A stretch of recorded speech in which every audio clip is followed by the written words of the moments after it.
Laboratory Report 2387, Galactic Research Institute, Cycle 47, Day 285. Oh, for the love of the 7 moons, these readings must be wrong. Chief Researcher Kaddix stared at the holographic display, his 4 eyes blinking in rapid succession. He tapped his silver-scaled fingers against the quantum glass desktop, creating that annoying click-click-click-click sound that drove his assistants crazy. But right now, he couldn't care less about their comfort, not when his most sophisticated scanning equipment was clearly malfunctioning. "Computer," he spoke, his voice carrying that special tone of superiority that only came from 300 years of scientific research. "Run diagnostic sequence beta 7 on the molecular density scanner." The computer responded in its insufferably calm voice, "Diagnostic complete. All systems functioning at 99.8% efficiency." Kaddix let out a sound that, in less dignified circles, might be called a snort. The Galactic Research Institute was the pride of the Confederated Systems, floating majestically in the neutral space between the Andromeda and Milky Way galaxies. Its quantum crystalline structures housed the most advanced technology in known space, and its researchers were the brightest minds from over 7,000 species. Blaznik, Kaddix called out, watching his junior researcher nearly jump out of his exoskeleton. "Come here and tell me if you're seeing what I'm seeing." Professor Blaznik slithered over on his gravity pad, his tentacles wrapping nervously around his data tablet. "Yes, Chief Researcher." He positioned himself near the holographic display, his optical sensors extending from their stalks for a better view. "Look at these density readings from the Earth specimens," Kaddix said, gesturing with 2 of his arms while the other 2 continued their incessant tapping. "According to this, their internal support structures, what they call bones, are reading at nearly the same density as our ship-grade metals." Blaznik's color shifted from its normal professional green to a rather undignified shade of confused purple. But that's impossible. They're from a Class 7 world. They should be soft, squishy things that we could snap like membrane stems." "Exactly," Kaddix exclaimed, finally stopping his tapping to spread all 4 arms in exasperation. "We have the most sophisticated research station in the galaxy. Our quantum processors can calculate the movement of every particle in a small moon. Our medical bay can cure death itself, assuming the patient has been dead for less than 7 minutes. And yet here we are, getting readings that suggest these primitive bipeds from a backwater spiral arm have bones stronger than our standard construction materials." The sophisticated laboratory around them hummed with energy, its crystal walls pulsing with stored knowledge from across the cosmos. Automated research drones floated past, their sensors processing millions of data points per second. Everything about the facility screamed advanced civilization, superior technology, and unmatched scientific achievement. "Run it again," Kaddix ordered, his professional dignity warring with his scientific curiosity. "And this time, use the new xenobiological atomic scanner, the one that cost us the annual research budget of 3 star systems." As the scanner powered up with a reassuring hum that suggested massive amounts of energy being used for minimal practical purpose, Kaddix couldn't shake the feeling that his understanding of the universe was about to change dramatically. And he absolutely hated when that happened. When the Galactic Confederacy first encountered humans, nobody took them seriously. How could they? Here was a species that hadn't even figured out quantum tunneling, still used combustion engines, and thought faster than light travel was something out of their entertainment broadcasts. Their planet was classified as a mid-level death world, not even particularly impressive on that scale, and their technology was, quite frankly, adorable. "Do you remember first contact day?" Professor Blaznik asked, his tentacles twirling in amusement as the new scan began. "The way they arrived at the diplomatic meeting in their primitive chemical-propelled shuttles." "Don't remind me," Kaddix groaned, watching the scanner's progress bar move with excruciating slowness. The diplomatic corps nearly had a collective nervous breakdown when they insisted on bringing their own transportation. Everyone thought they'd blow themselves up before reaching the station. The memory of that day still caused ripples of embarrassed color shifts among the station's senior staff. The humans had been invited to dock their vessel in the quantum-stabilized hangar bay, right next to ships that could traverse galaxies in days. Their little white shuttle had looked like a child's toy next to the sleek, crystalline ships of the Confederacy. "We were so worried about their safety," Blaznik continued, his voice carrying that special tone reserved for discussing particularly backward species. "All those protocols we put in place, the reinforced corridors, the gravity adjustments, the atmospheric scrubbers, and now you're telling me their bones are stronger than our hull materials." The scanner beeped, drawing their attention back to the present. The results appeared in a cascading hologram of numbers, charts, and atomic structures. Kaddix's 4 eyes widened progressively as he read through the data. This can't be right, he muttered, but the numbers didn't change. According to these readings, their skeletal structure isn't just strong, it's adaptive. Look at these repair mechanisms, the density ratios, the stress distribution patterns. Blesnik's tentacles went rigid, a sure sign of scientific distress. But how? They evolved on a planet with only one gravity. Their atmospheric pressure is barely worth mentioning. Their solar radiation levels are negligible. Run a comparison analysis. Kaddix ordered the computer.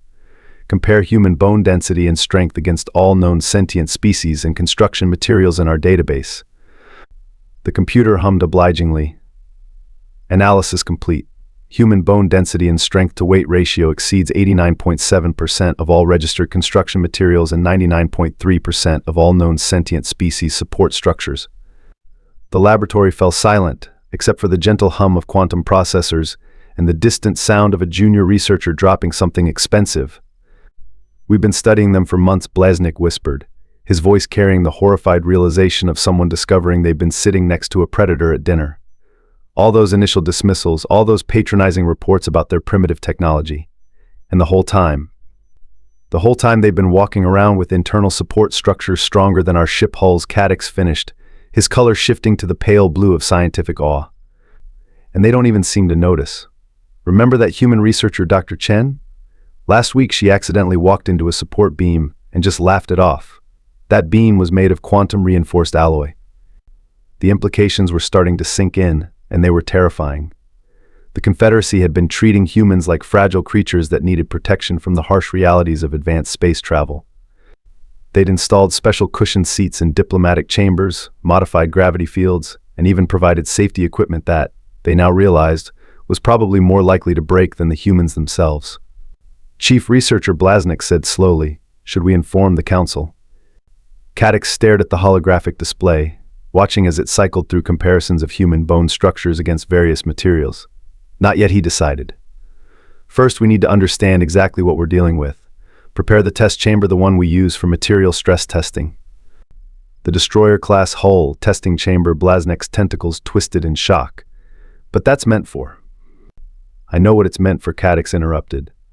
But right now, I want to see exactly how strong these humans really are. And Blesnik? Don't tell anyone else about this yet. The last thing we need is a panic when people realize we've been treating living tanks like they're made of bubble wrap. As they prepared for the tests, Kaddix couldn't help but wonder what other surprises these deceptively sturdy humans had hidden beneath their soft exterior. He had a feeling he wasn't going to like the answer. Research log supplemental test chamber 7, maximum security wing. Note equipment replacement request forms attached. Additional note, lots of equipment replacement request forms attached. The test chamber hummed with enough power to run a small colony. Kaddix and Blesnik stood behind the quantum-reinforced observation window, surrounded by an array of increasingly worried technicians. Before them, suspended in the testing chamber's containment field, was a single human femur bone obtained through completely legal and totally documented means, of course. Begin standard compression test sequence, Kaddix ordered, trying to sound more confident than he felt. Start with basic construction material parameters. The chamber's mechanical arms engaged, their precision-engineered surfaces gleaming under the harsh laboratory lights. These were the same testing mechanisms used to verify hull plating for warships. They could exert enough force to crush a small moon, assuming the small moon was very small, and everybody agreed to call it a moon, despite it clearly being just a large asteroid.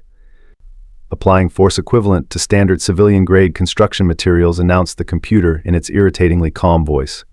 Nothing happened. Increased to military-grade specifications, Kaddix commanded, his scales bristling with scientific anticipation. Still nothing. Is the machine on? One of the junior technicians asked, immediately shrinking back when 4 eyes turned to glare at him. Increased to maximum destroyer-class hull specifications. Kaddix's voice carried a note of desperation that would later be edited out of the official records. The chamber's power systems whined in protest. The mechanical arms strained. Somewhere in the facility, lights dimmed, and the human femur sat there, completely unbothered, like a smug teenager ignoring their parents' lecture. That's impossible. Blesnik's tentacles were tying themselves into knots, a clear sign of scientific distress. were applying enough force to compress battleship armor. Kaddix's color shifted to the deep purple of academic frustration. Redirect power from non-essential systems. Sir, a nervous technician interrupted. Life support is technically a non-essential system for the next 3 minutes. Perfect, do it. The chamber's power levels surged. Warning lights flashed. The observation window's quantum-reinforced crystal began to vibrate sympathetically. The mechanical testing arms groaned under the strain, their supposedly indestructible surfaces beginning to deform. And then, with a sound that would feature in the nightmares of the facility's accounting department for years to come, the testing apparatus shattered. Not broke, not failed, shattered. Pieces of what had been the most expensive testing equipment in the sector sprayed across the chamber like shrapnel from a particularly expensive bomb. The human femur dropped gently to the floor with a small tink sound that somehow managed to convey an air of smugness. Silence fell over the observation room, broken only by the gentle hiss of hydraulic fluid leaking from several million credits worth of ruined equipment. Well, Kaddix said finally, at least the containment field held. As if on cue, the containment field flickered and died. I need a drink, Blaznik announced to nobody in particular. Something with a high enough alcohol content to make me forget the equipment budget for the next 5 cycles. Kaddix ignored him, his attention fixed on the bone that had just destroyed testing equipment rated to verify materials used in spacecraft construction. Bring me the structural analysis from their planet, he demanded. Gravity readings, atmospheric pressure, everything. A junior researcher quickly pulled up the data, probably hoping that being helpful might prevent them from being assigned to write up the incident report. This makes no sense, Kaddix muttered, comparing the readings. Their planet's gravity is barely worth mentioning. The pressure variations are minimal. The most dangerous thing they regularly encounter is something called a customer service representative. Perhaps, suggested one of the braver technicians, we should test their other biological materials? For comparison. 20 minutes and 3 more equipment casualties later, they had learned several important things. Human ligaments could withstand tensile forces that would snap their best cables. Human muscle fiber density made their synthetic equivalents look like cheap packing material. The testing chamber's warranty definitely didn't cover what they'd just done to it. Look at these structural patterns, Kaddix exclaimed, waving a holographic analysis in 2 of his arms while the other 2 called for more replacement equipment. They're not just strong, they're efficient. The energy required to maintain these biological structures is minimal compared to our engineered materials. Sir, interrupted a technician, the human representative Dr. Chen is asking why power to the diplomatic sector has been diverted. She says their coffee maker stopped working. Tell her it's routine maintenance, Kaddix said quickly. And for the love of all 7 moons, don't let her come down here. The last thing we need is for her to realize we've been analyzing their biological materials. Too late, sir. She's in the elevator. Kaddix's scales shifted to the pale yellow of panic.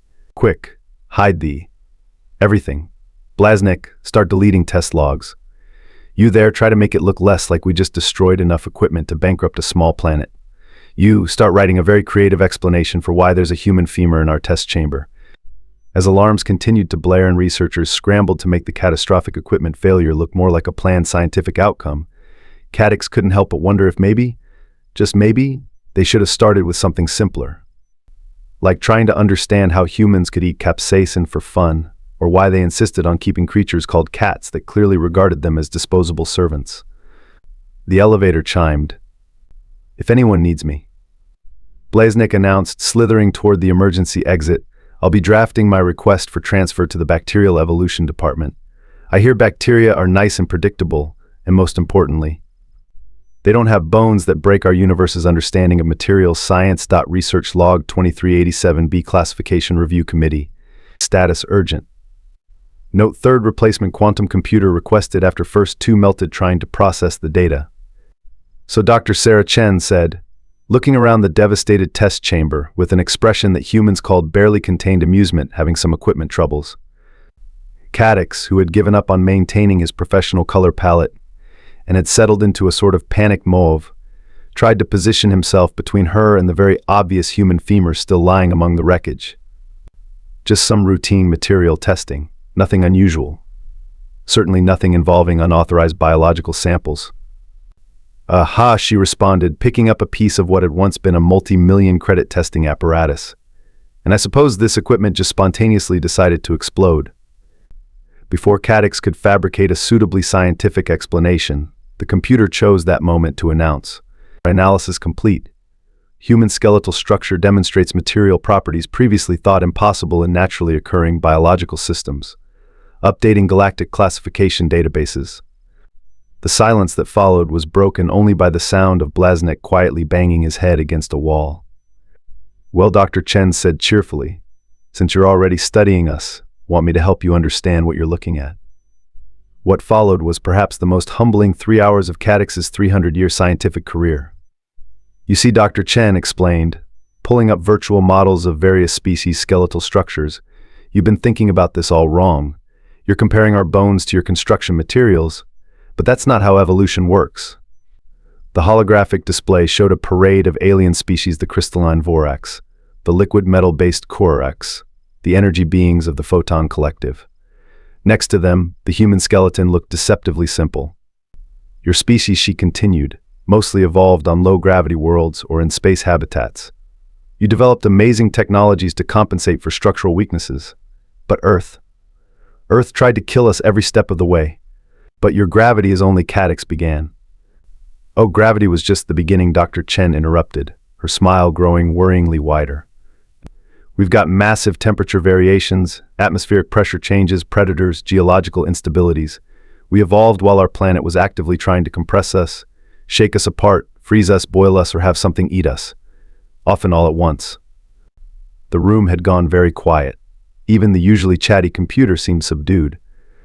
"So our bones," she patted the femur that had destroyed millions in equipment, "aren't just support structures. They're compressed battle armor forged by millions of years of Earth saying, 'Try to survive this,' and we did. Every time." Blaznek, who had stopped banging his head against the wall long enough to listen, made a sound like a deflating balloon. "But that means..." "Yep," Dr. Chen said brightly. "Everything you've built using advanced technology, we had to evolve naturally just to survive Tuesday. That's not even getting into our cellular repair systems, muscle density, or the fact that we occasionally drink acid for fun. We call it cola." Kaddix stared at the comparative analysis floating before them. The computer had finally managed to process the complete structural analysis of human bone composition, and the results were concerning. "Your bones," he said slowly, "don't just match our best materials. They adapt. They repair themselves. They become stronger when stressed. They're better than anything we've engineered. And we use them to do this," Dr. Chen demonstrated by doing something humans called skipping across the laboratory, each impact of her feet against the floor making the alien scientists wince as they calculated the forces involved.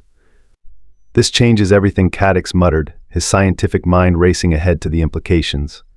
"Our understanding of materials science, our construction methods, our military assumptions," Blaznek added quietly. Dr. Chen stopped skipping. "Oh, don't worry about that. We're much more interested in cultural exchange and scientific cooperation. Though, fair warning, you might want to reinforce the sports facilities when we start introducing you to our games, especially something we call hockey." The computer chose that moment to helpfully display a video of this hockey. The sound of multiple alien scientists fainting echoed through the laboratory.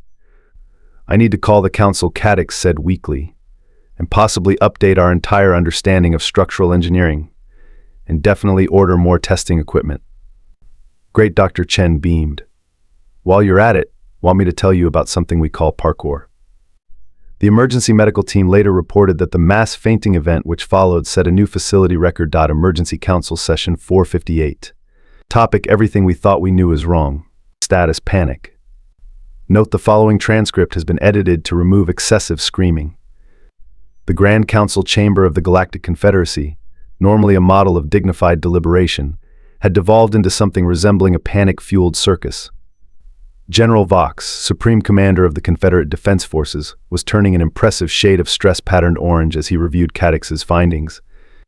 "Let me get this straight," the general said, all 6 of his hands gripping various stress relief objects. "Not only can they withstand impacts that would shatter our best armor, but they do this."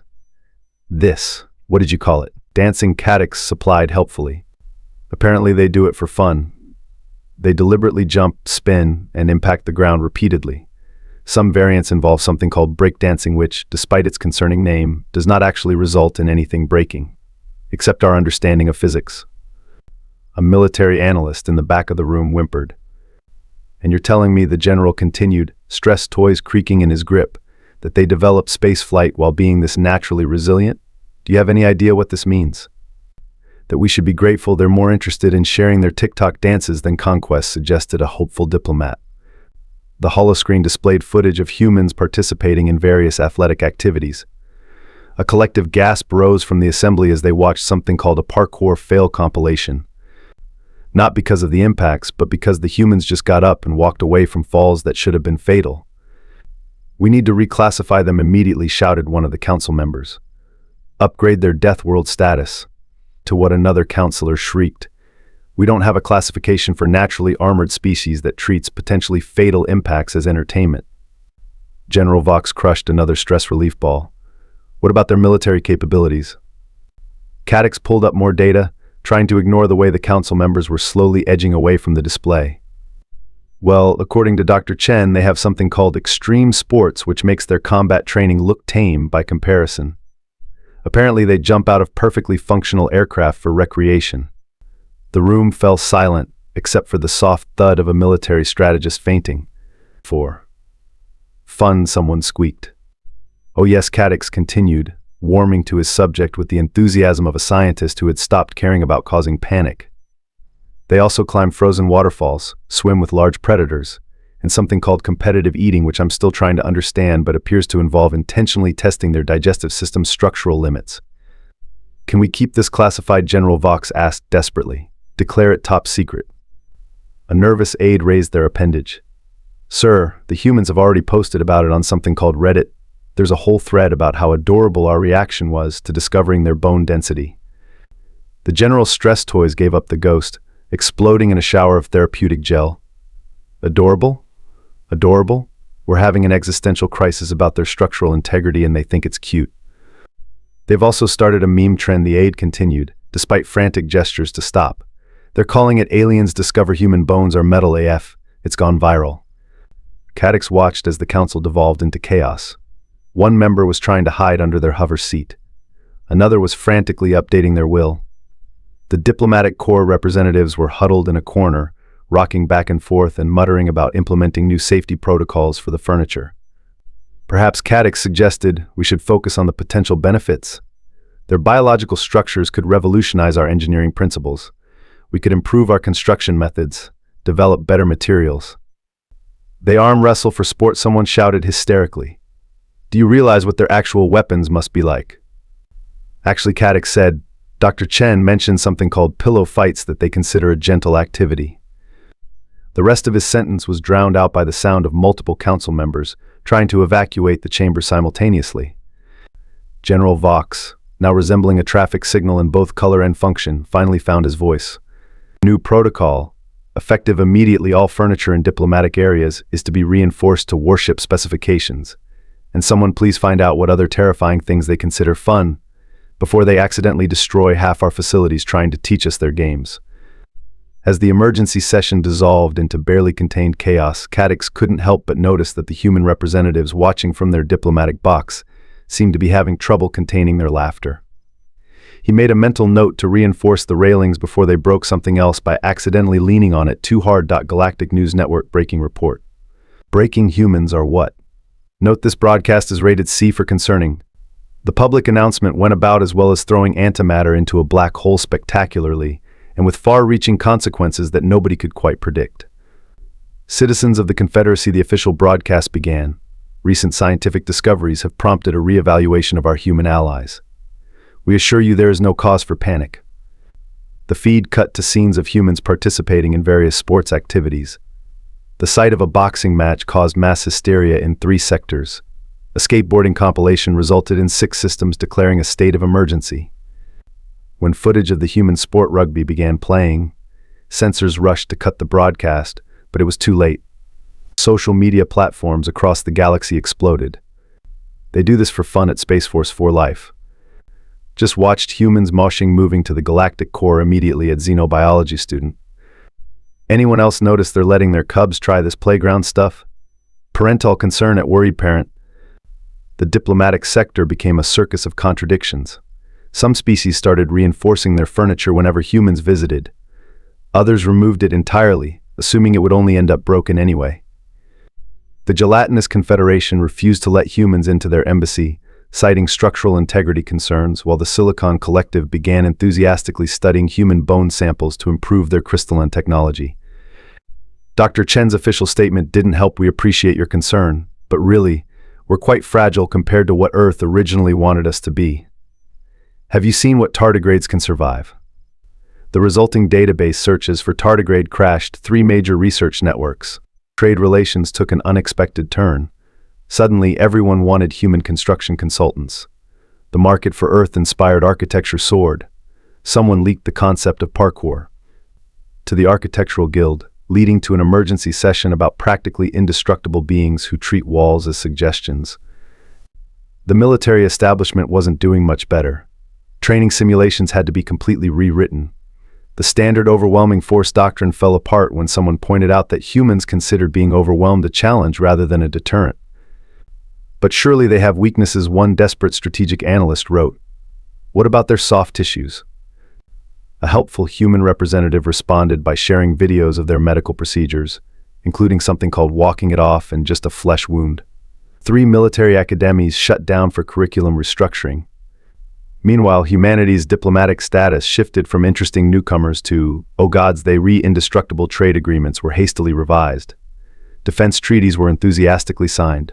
Several species applied for protected status, citing proximity to humans as their qualifying factor. Through it all, the human representatives maintained what they called their poker faces, though occasional snorts of laughter could be heard during particularly panicked council sessions. Kaddix, watching the galaxy-wide meltdown from his laboratory, couldn't help but feel a certain amount of satisfaction.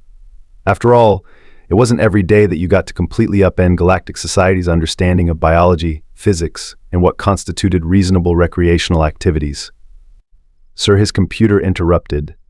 The humans want to demonstrate something called professional wrestling. Should I prepare the reinforced observation room? Kaddix's color shifted to resigned acceptance. Bring the emergency medical team, and order more stress toys for the General. Research station log, final entry. Status technically still panicking. Note this concludes our investigation into things we wish we hadn't learned about humans. Looking back, Kaddix reflected, we really should have seen it coming. The signs were all there: their casual disregard for structural integrity, their tendency to tap on glass containers despite being strong enough to break them, their peculiar habit of calling potentially lethal activities sports. The Galactic Classification Board finally gave up trying to categorize humans and simply listed them as yes when asked what this meant. The board representatives just shuddered and muttered something about updating their insurance policies. The official scientific documentation now includes a special note: humans approach with respect, wonder, and reinforced everything. Warning: may accidentally break your most advanced technology while trying to be gentle. You know what the real irony is? Blasnek commented during their final review. We spent all this time worrying about their bones, and we haven't even started studying their ability to eat spicy food for pleasure. Kaddix felt his scales trying to develop entirely new patterns of distress. One existential crisis at a time, please. Let's save the dietary horror for next cycle's budget. As he filed the final report, a notification popped up on his screen. The humans were proposing a new joint athletic program to promote cultural understanding. Kaddix immediately approved a requisition for an entire cargo ship of stress toys. He had a feeling the general was going to need them. End report. P.S. Note to maintenance: please reinforce the stairs again. Humans have discovered sliding down handrails.